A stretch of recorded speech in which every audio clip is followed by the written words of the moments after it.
सानसेयारि खौरां नायनो मोजां मोनग्रा गासैबो रायजो राजा नोंथांमोनखौ गिबियावनो आंनि एसबी बड निउज चेनेलाव बरायग्रोनाय थाबाय। खुलुमबाय, आं सिबि रानि ब्रह्म। बे चेनेलनि गेजेरजों सानफ्रोमबो सानसेयारि खौरांखौ फोसावनाय जायो।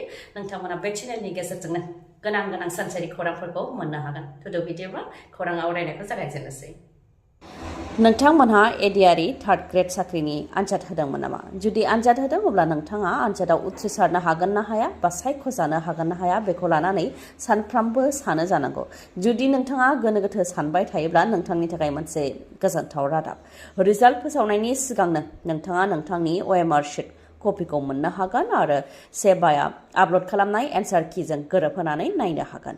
50 रां होनानैनो OMR शीट कपिखौ मोननो हागोन नोंथाङा।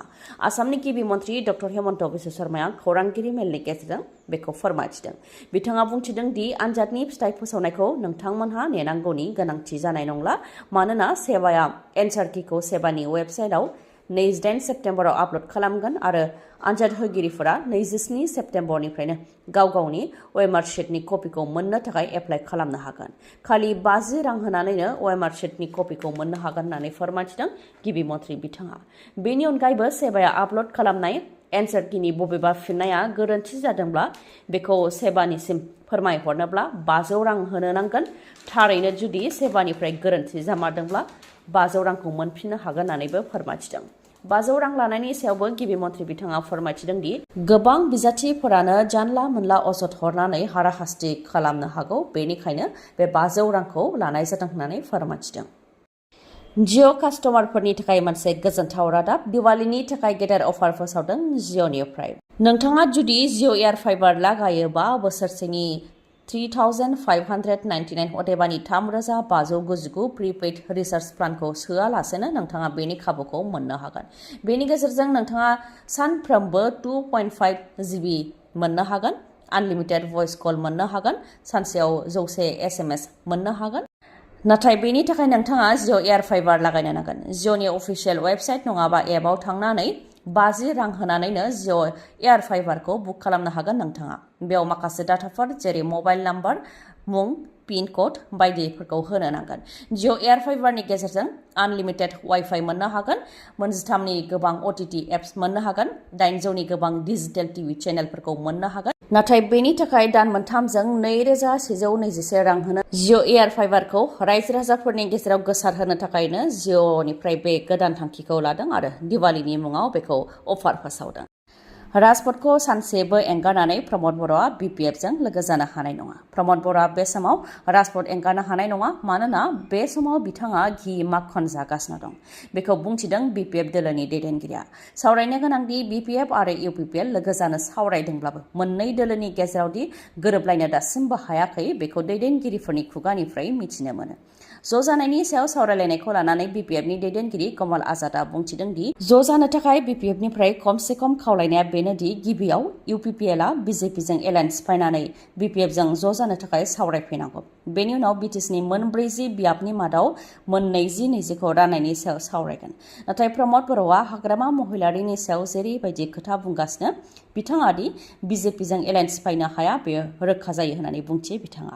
आरो प्रमद बर'आ BJPखौ एंगारनानै BPFजों ज' जानो थाखाय राजपथखौ दिनै एंगारनो हानाय नङा, मानोना बिथाङा बे समाव घि माखन जागासिनो दं होननानैबो बुंथिबावो BPF दोलोनिफ्राय। बेनि अनगायैबो UPPL BPF ज' जानो सावरायनायनि मुङाव UPPLनि माखासे दैदेनगिरिफ्रा नंखायै फोसावगासिनो दं होननानैबो फोरमायथियो। जेरै UPPL BPF ज' जायोब्ला सिडली बिधान सभा बियाबाव उफ्रा बिसायख'थियाव BPFनि बिजाथि थानाय नङा, UPPLनिल' बिजाथि थागोन। बेनि अनगायैबो हाग्रामा महिलारीया दिसपुरनि मन्थ्रि जाहैसिगोन, बायदि नंखाय फोसावगासिनो दं होननानै फोरमायथिदों। नाथाय बेफोर गासैबो नंखाय फोसावनानै UPPLआव माखासे सुबुंफोरखौ जयनिं जाहोनो नाजादोंसो होननानैबो अजदखौ होबावो BPF दोलोनिफ्राय। बेनि अनगायैबो सिडली बिधान सभा बियाबाव उफ्रा बिसायख'थियाव BPF दोलोआ देरहासार जानो हागोन होननानैबो फोरमायथियो। थांनाय बिधान सभा बिसायख'थियाव चन्दन ब्रह्मआ जेसेबां भट मोननो हादोंमोन, बेनिफ्राय थांनाय MP बिसायख'थियाव सिडली बिधान सभा हिसाबै नायोबा BPF दोलोआ बांसिन भट मोननो हादों, अदेबानि भटआ बांदों होननानैबो फोरमायथियो। नाथाय UPPL BJP आरो AGP राजखान्थि दोलोआ जयै लोगो नांनानै MP बिसायख'थियाव देरहासारनो हादोंब्लाबो जोबोद खम फारागथियाव देरहासार जानो हादों आरो सिडलीयाव खम मोनदों होननानैबो बुंथिबावो BPF दोलोनिफ्राय।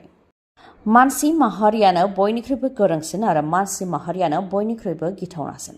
मानसिया मानसिखौ बुथारनाय, मानसियानो मानसिनि सायाव इनाय अनागार खालामनाय बायदि जाथायफोरा सानफ्रोमबो रोजा रोजा लाख लाख जाबाय थायो। नाथाय मानसियानो मानसिखौ बुथारनानै टुक्रा टुक्रि खालामनायफोराबो जाफ्लेबाय थादोंसै बे संसाराव।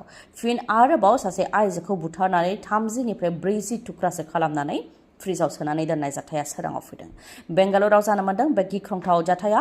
बेंगालुरुनि व्यालिकावालाव थानाय 3 थाला बिल्डिंआव जानो मोन्दों बे गिख्रंथाव जाथाया। थैनाय आइजोनि मुंखौ महालक्ष्मी होननानै सिनायनो हानाय जादों। बिथाङा नेपालनि आरो 29 बोसोर बैसोनि होननानैबो मिथिनो मोननाय जादों।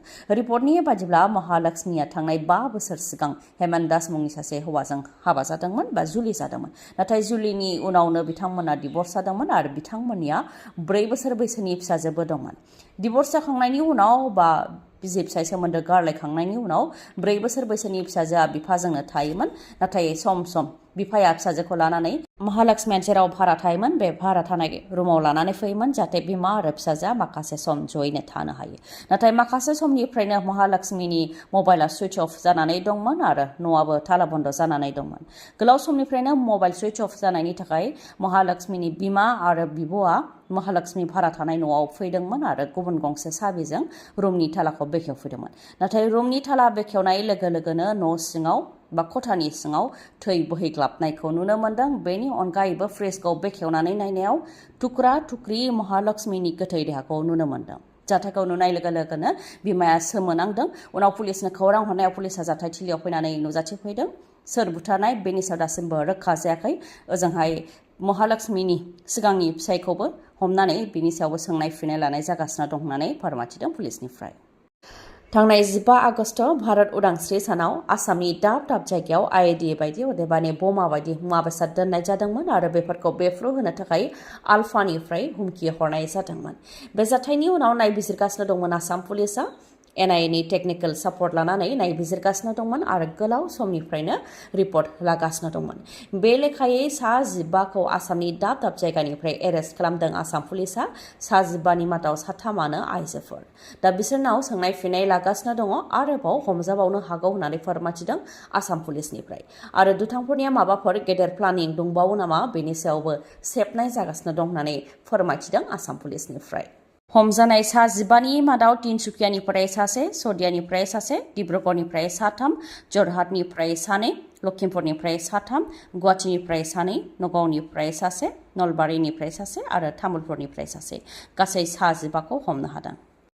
इजराइल हादरनिफ्राय एयार स्ट्राइकजों गोबां गाग्लोबनायनि जाहोनाव गोबां सुबुङानो जिउ खोमानो गोनां जादों, जेराव हामास उदखारि हान्जानि दैदेनगिरिखौबो थैनायनि सन्देह खालामनाय जादों। हामास उदखारि हान्जानि गेदेर दैदेनगिरि याहिया सिनवारा थैबाय होननानै खौरां बिजोंफोराव गोसारदों। बेनि सायाव दा नायबिजिरनाय जागासिनो दङ। इजराइलनिफ्राय लेबानन हादर आरो पेलेस्टाइन हादराव गोबां एयार स्ट्राइकजों गाग्लोबहरगासिनो दङ। इजराइल हादरनिफ्राय लेबानन हादरनि बिरुदाव गोबां एयार स्ट्राइकजों गाग्लोबहरनायाव 37 सुबुङा जिउ खोमानो गोनां जादों। बेनि अनगायैबो पेलेस्टाइनाव थानाय गाजा सिटियावबो एयार स्ट्राइकजों गोबां गाग्लोबहरदों, जायजों 22 सुबुङा जिउ खोमानो गोनां जादों। हामासनि उदखारिफोरा फरायसालिखौनो कमान्ड' सेन्टार महरै बानायनानै बेनिफ्राय इजराइल हादरखौ गाग्लोबहरदोंमोन होननानै बे फरायसालियावनो एयार स्ट्राइकजों इजराइलनिफ्राय गाग्लोबदों, जायजों 22 सुबुङा जिउ खोमानो गोनां जादों। ओजोंहाय पेलेस्टाइननिफ्राय बेखौनो फोरमायथिदों दि बे फरायसालियाव रावबो उदखारि हान्जा थायाखैमोन, सरासनस्रा सुबुङासो जिउ रैखा मोननो थाखाय बे फरायसालियाव थादोंमोन होननानै फोरमायथिदों। नाथाय इजराइल हादरनि गाग्लोबनायजों सरासनस्रा सुबुंफोराबो जिउ खोमानो गोनां जादों होननानै दाबि खालामदों पेलेस्टाइन हादरनिफ्राय। जायनाखि इजराइल हादरा एयार स्ट्राइकजों लेबानन हादरावबो गाग्लोबगासिनो दं। ओजोंहाय लेबानन हादरनिफ्रायबो हिजबुल्लाह उदखारि हान्जाया मिसाइलजों इजराइल हादरखौ एटेक खालामदों होननानै दाबि खालामदों आरो गोबां मिलिटारिफोरखौनो बुथारनो हादों होननानैबो दाबि खालामदों हिजबुल्लाह उदखारि हान्जानिफ्राय। लन मेला आरो एक्सन्स मेला। गोजोन्थों खौरां, काजलगावनि MMH अट' हन्डा श'रुमा नोंथांमोननि थाखाय लन मेला आरो एक्सन्स मेला खुंनो आखायाव लादों। विश्वकर्मा फुजाजों लोब्बा लाखिनानै फोसावदों गोबां अफारफोर, जेरै mixer grinder, LED TV, 5 litre थाव, iron, cycle, electric kettle, blanket, dinner set, electric rod आरो रुम हिटार। बेफोरनि मादाव जायखिजाया मोनसे जोथोबखौ नोंथांमोनहा मोनथारनो हागोन।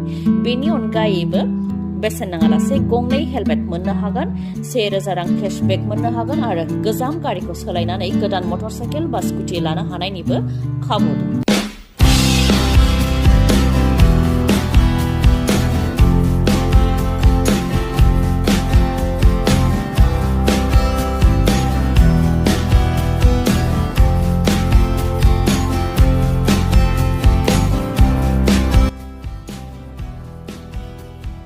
बेनिख्रुइबो साबसिन खाबु दङ जुदि SP 160cc आरो हार्नेट बाइकखौ बायोब्ला 3000 रांसिम केशबेक मोननो हागोन। लोगोसेनो काजलगावनि MMH अट' हन्डा श'रुमाव खम रां होग्रोनानैनो आरो खम सुतनि हारजोंनो गोदान मटरसाइकेल बा स्कुटिखौ नोंथांमोनहा मोननो हागोन आरो गोरलैयै फाइनान्सआव मटरसाइकेल बा स्कुटिखौ बायनो हानायनिबो खाबु दं। बेफोर अफारा 30 नभेम्बरसिम थागोन। माबाफोर मिथिबावनो लुबैयोब्ला 8720957824 नङाब्ला 6026428346 बे नाम्बाराव खौरां लानो हागोन। गोजोन्थों। खौरांखौ जोबजासे खोनासंनायनि थाखाय गोजोन्थों। नोंथाङा दासिमबो आंनि SB बड' निउज चेनेलखौ साबस्क्राइब खालामनानै लायाखैबा साबस्क्राइब खालामनानै लानो हागोन। लोगोसे बेल आइकनखौबो क्लिक खालामनो हागोन जाहाथे आं खौरां फोसावनाय लोगो लोगोनो नोंथांनाव गिबिसिन खौराङा सौहैयो। गोजोन्थों।